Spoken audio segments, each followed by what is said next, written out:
నమస్తే, welcome back to our channel. నేను మీ అంజీ. ఈరోజు ఇక 11th ఎపిసోడ్కి వస్తే భలే వెరైటీగా ఉందయ్యా బిగ్ బాస్.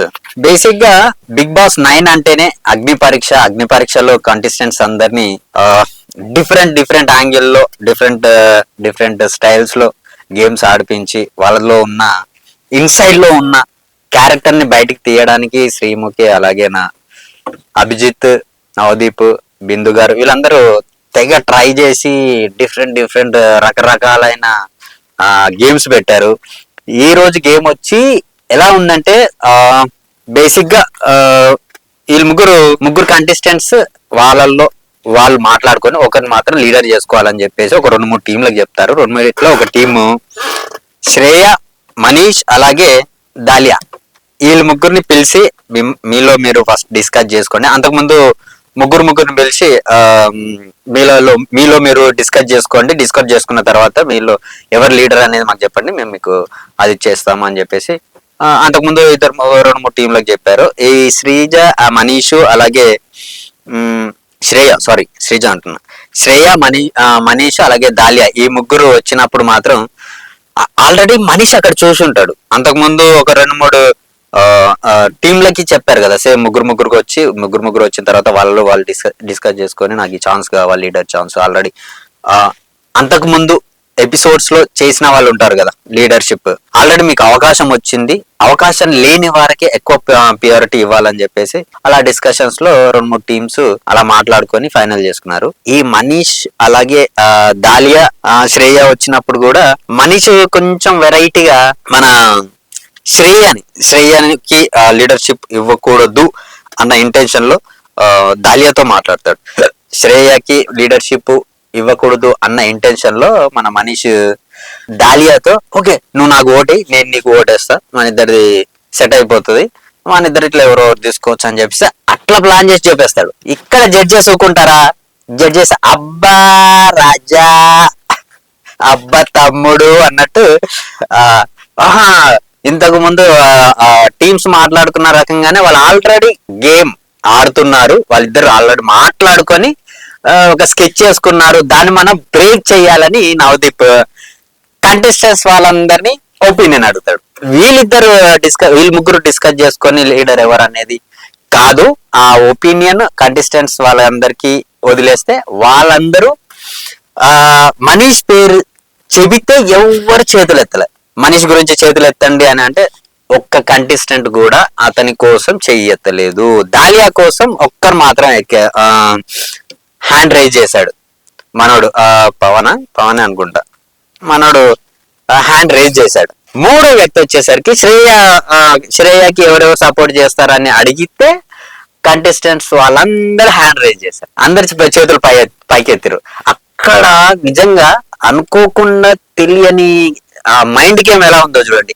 అప్పటికప్పుడే అలా సింక్ అయిపోయింది. మనీష్ కే రావాలని చెప్పేసి మనీష్ డిస్కషన్ లో మా దాలియాతో నువ్వు నాకెయ్యి, నేను నీకేస్తాను ఓటు, మన ఇద్దరిలో ఎవరెవరు మాత్రమే లీడర్షిప్ తీసుకుందామని మాస్టర్ ప్లాన్ వేస్తే ఇమీడియట్లీ నవదీప్ దాన్ని క్యాచ్ చేసి ఈ ప్లాన్ ని మనం బ్రేక్ చెయ్యాలి అని శ్రేయాకి వచ్చేటట్టుగా కంటెస్టెంట్స్ వాళ్ళ మీద ఒపీనియన్ అడిగితే వాళ్ళందరూ కలిసి శ్రేయాకి వచ్చేసింది. అంటే ఆబ్వియస్లీ ఆటోమేటిక్ ఆడియన్స్ లో ఏది ఉందో అది మాత్రమే వర్కౌట్ అయినట్టు శ్రేయ మీద వీళ్ళందరికీ గుడ్ ఒపీనియన్ ఉంది కాబట్టి ఆ అమ్మాయిని ఎంచుకున్నారు.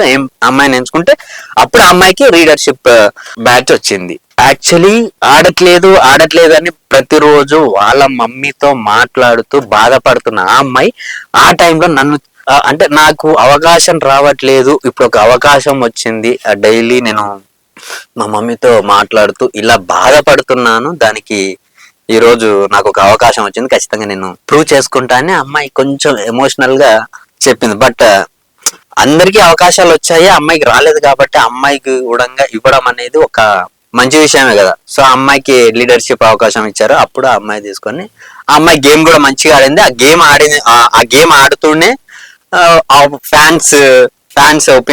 ఫ్యాన్స్ లో కూడా మంచి పాజిటివ్ వైబ్రేషన్ వచ్చింది అనమాట. ఆ అమ్మాయి కూడా ఓకే న్యాయం జరిగింది అన్నట్టుగా ఆ అమ్మాయికి లీడర్షిప్ ఇచ్చారు.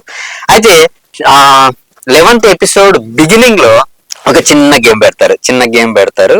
ఆ గేమ్ లో గేమ్ ఏంటంటే 250 గ్రామ్స్ 250 గ్రామ్స్ వెయిట్ గల కొన్ని పక్కన కొన్ని ఉంటాయి, దాని పేరు ఏదో ఉంది సంథింగ్.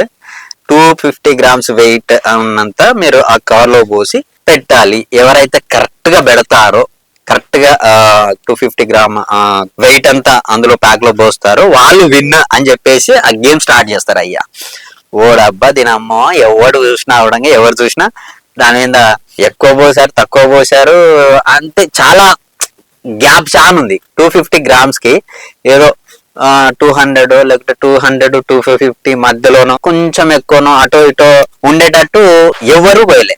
అందరూ మరీ ఎక్కువ మరీ తక్కువ అన్నట్టు కజిబిజిగా పోసారు.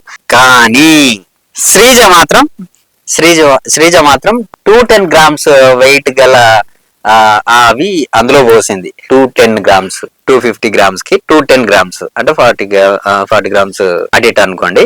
అయితే అది మాట్లాడుతున్నప్పుడు హింట్ ఇచ్చింది. శ్రీముఖి ఏం చేసింది, శ్రీయా నీ అతి ఆలోచనే శ్రీయా నువ్వు ఇంత పోసావు అనేది హింట్ ఇస్తూనే అమ్మాయి ఇక ఆబ్వియస్లీ గేమ్ లో సక్సెస్ అయ్యాము, మనకు మంచి విన్ వచ్చింది అని అంటే హ్యాపీగా ఉంటారు. ఆ అమ్మాయి శ్రీముఖి ముందరికి వెళ్ళిపోతూ ఉంటది. నువ్వు గెలిచావని చెప్పానా, నీ తుత్తర ఆవేశమే నిన్ను తీసుకెళ్లి పక్కన కూర్చోబెట్టాలి అన్నట్టుగా సిచ్యువేషన్ ఇక్కడ క్రియేట్ అయింది. నీ ఆవేశమే, నీ అతి ఉత్సాహమే పక్కన కూర్చోబెడుతుంది, వెళ్ళి కూర్చోపో అంటది. అమ్మాయి మళ్ళీ ఎక్స్ప్రెషన్స్ ఇస్తుంది. అబ్బా గెలిచానన్నప్పుడు ఒక రకమైన ఎక్స్ప్రెషన్స్ ఇచ్చింది, లేదు నీ తొత్తరే నిన్ను ఆవేశంగా ముందలు తీసుకొచ్చింది, నువ్వు పోయి పక్క కూర్చోపోనేసరికి అప్పుడు కూడా ఒక రకమైన ఎక్స్ప్రెషన్స్. అంటే ఆడియన్స్ ని ఎలా అట్రాక్ట్ చేయాలో అమ్మాయిని చూస్తే నేర్చుకోవచ్చు. ఆడియన్స్ ని ఎట్లా అట్రాక్ట్ చేయాలనేది ఆ అమ్మాయి ఫేస్, ఆ అమ్మాయి యాక్టివిటీస్ చూస్తే కొంచెం తెలుసుకోవచ్చు. ఎందుకంటే ఆడియన్స్ నుంచి కావాల్సింది కూడా అదే. అమ్మాయి ఎంత ఎక్స్ప్రెషన్ చేసి, ఎంత యాక్టివ్గా ఉండి, ఎంత అది చేస్తే అరే ఒక రకమైన సింపతి వస్తుంది ఆడియన్స్ నుంచి, ఇంకొక రకంగా గేమ్ లో కూడా అక్కడ యాక్టివ్ గా ఉన్నట్టు అనిపిస్తుంది. శ్రీముఖి ఆ మాట అనేసరికి ఆ అమ్మాయి పోయి ఆ సోఫాలో కూర్చున్న తర్వాత అందరు వీళ్ళింత వేశారు. కానీ వీళ్ళందరికంటే 210 గ్రామ్స్ 210 గ్రాములు శ్రీజ అంత వెయిట్ ఉన్న ఐటమ్స్ అందులో పోసింది. ఇందులో శ్రీజ గెలిచింది అనేసరికి అమ్మాయిగా డిడ్డి స్టార్ట్ చేసింది డాన్స్.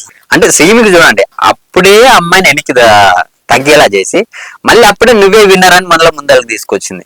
అంటే రకరకాల వేరియంట్స్ బయటికి తీసుకొస్తుంది. అంటే ఎటగారంగా అన్నట్టు ఉంది. మళ్ళీ శ్రీముఖి ఎటగారంగా నేను రమ్మన్నానా, నీకు గెలిచావని నువ్వు చెప్పానా, అప్పుడెందుకు అంత తుస్తారా అని ఎటగారంగా కొంచెం ఎవరికైనా గిల్టీ ఫీల్ వస్తుంది కదా ఆ మాట అనేసరికి, అట్టా చేస్తూ మళ్ళీ ఇమీడియట్లీ నువ్వే గెలిచావని మళ్ళీ ఏమంటారు కదా నెత్తిన డిప్పు మన ఒక దెబ్బ కొట్టి చాక్లెట్ చేతికి ఇచ్చి నోరు మోపించినట్టు సేమ్ అదొక ఫన్నీ ఇన్సిడెంట్ చేసింది. ఇక ఆ గేమ్ అది అవిపోగానే సెకండ్ థర్డ్ రౌండ్ లో బెలూన్స్ తో ఒక గేమ్ పెట్టారు. ఆ బెలూన్స్ గేమ్ ఎలా ఉందంటే, ఒక బాక్స్ లో బెలూన్స్ అన్ని ఉంటాయి, చిన్న వల లాంటిది. అందులో ఏం చేస్తారు, స్టిక్స్ పెడతారు. 3 లెవెల్స్ లో స్టిక్స్ ఉంటాయి. ఫస్ట్ లెవెల్లో ఇలా కొన్ని బెలూన్స్, ఆ బెలూన్స్ కింద స్టిక్స్ మీద ఆ బెలూన్స్ ఉంటాయి. ఆ బెలూన్స్ స్టిక్స్ మీద ఉన్నప్పుడు స్టిక్ తీసినప్పుడు బెలూన్ కింద పడిపోతాయి. సో ఒక్క లేయర్ కి కొన్ని స్టిక్స్ పెడతారు, ఒక లేయర్ లో కొన్ని స్టిక్స్, ఇంకో లేయర్ లో కొన్ని స్టిక్స్, అట్లా పెట్టి 3 స్టిక్స్ పెట్టి ఆ గేమ్ ఆడండి అని చెప్పేసి చెప్తారు. 1 by 1 వాళ్ళు కూడా లేవడము, వచ్చిన తర్వాత స్టిక్స్ తీయడము. ఇక్కడ ట్విస్ట్ ఏంటంటే, ఇక్కడ ఈ గేమ్ లో ఎంత ఫీవర్ గా ఆడుతున్నారంటే శ్రీముఖి కావచ్చు, లేదంటే ఈ జడ్జెస్ కావచ్చు, ముందుగానే పలానా వాళ్ళు రండి వచ్చి మీరు తీయండి అని ముందే చెప్తారు. అంటే ఆ స్టిక్స్ తీసేటప్పుడు ఎంతమంది తీసిన తర్వాత ఎండ్ ఆఫ్ ద టైంలో అవన్నీ కిందికి వచ్చేస్తాయి. అవన్నీ వీళ్ళు ముందే తెలుసు. ఒక లాజికల్ గేమ్ ఇది. లాజికల్ గా ఆలోచిద్దాం. ఒక 10 స్టిక్స్ ఉన్నాయి. 10 స్టిక్స్ మీద బెలూన్స్ పెట్టారు. 10 స్టిక్స్ లో సగం తీసేసారు అనుకోండి, ఇంకో 5 స్టిక్సే ఉన్నాయి. 5 స్టిక్స్ అప్పటి నుంచి ఏమవుతుంది, మెల్లమెల్లగా కింద పడడం స్టార్ట్ అవుతాయి. బెలూన్స్ పతలాగా అయిపోతాయి కదా, 10 స్టిక్స్ ఉన్నప్పుడు కరెక్ట్ గా అన్ని ఉన్నాయి స్టాండర్డ్ గా. ఒక 5 అయ్యేసరికి ఇంకో 5 ఉంటాయి కాబట్టి ఇంకా ఎక్కువ కిందికి వచ్చే అవకాశాలు ఎక్కువ ఉంటాయి. అప్పుడు ఏమవుతుంది, వీళ్ళు ఎవరెవరిని ఆ టైంలో రావాలో ముందే వీళ్ళు డిసైడ్ అయిపోయి ముందే వీళ్ళు కావాలని ముందే డిసైడ్ అయ్యి లాస్ట్ లో వచ్చే వాళ్ళకి అందులో ఆ గేమ్ లో ఫెయిల్ అయ్యేటట్టుగా పిలుస్తున్నారు. ఇది చూడు అడ్వాంటేజ్. ఇది ఎట్లా ఉందంటే ఇక అదృష్టం కొద్దీ దురదృష్టం అన్నట్టు, వాళ్ళకి కావాల్సిన వాళ్ళు ముందుగానే పాయింట్స్ రావాలి వీళ్ళకి అనుకునే వాళ్ళని ముందే రమ్మని చెప్పి అవి ఇచ్చేసి ఆ తర్వాత స్టిక్స్ ఎండ్కి వచ్చేసరికి పలానా వాళ్ళు అంటే అది ఓడిపోతారని తెలిసి కూడా వాళ్ళు రమ్మని చెప్పడం, వాళ్ళని తీయమనడం, ఆ బయలుకు చూడడం, అట్లా 3 layers అట్లాగే జరిగింది. సో ఇది ముందే ప్రీ ప్లాన్ గా ముందే డిసైడ్ అయిపోయి పెట్టినట్టుంది ఈ గేమ్. సో ఇంకా మనకు నచ్చిన వాళ్ళే గెలుస్తారు అన్నట్టుగా అదొకటి పెట్టారు. దాని తర్వాత ఇంకో స్టెప్ లో ఏం చేశారు, ఇది ఒక ఎపిసోడ్ జరిగింది. సో మనము మన జీటీవీ మీడియా నుంచి బిగ్ బాస్ కంటెంట్ స్టార్ట్ చేసాము. మన దాంట్లో డిఫరెంట్ టైప్ ఆఫ్ కంటెంట్ ఇలాగే ముందు మీకు చేసి చూపించడానికి ట్రై చేస్తాను. మన రివ్యూస్ కావచ్చు, మన ఒపీనియన్స్ మన ఛానల్లో పెడతాను. ప్లీజ్ మన ఛానల్ని సబ్స్క్రైబ్ చేయండి, మనల్ని సపోర్ట్ చేయండి. మీరు ఎంత సబ్స్క్రైబ్ చేసి ఎంత సపోర్ట్ చేస్తే నాకు అంత కంటెంట్ దొరికిన వాల్యుబుల్. మీ సబ్స్క్రిప్షన్ నాకు ఎంతో ఇంపార్టెంట్. మీరు చూస్తేనే కదా నేను కూడా వీడియోస్ చేయాలన్న ఇంట్రెస్ట్ కానీ ఇంటెన్షన్ కానీ నాకు కూడా ఉంటుంది. మీరు సపోర్ట్ చేయనంతసేపు నేను ఎంత చేసినా నాకు ఆ బూస్టింగ్ అనేది ఉండదు అనమాట. Please subscribe for more updates. మన జీటీవీ మీడియా మీరంతా మన యూట్యూబ్ ఫ్యామిలీ మెంబర్స్ ఇలాగే సపోర్ట్ చేస్తూ ఉండండి. Bye signing off this Anji.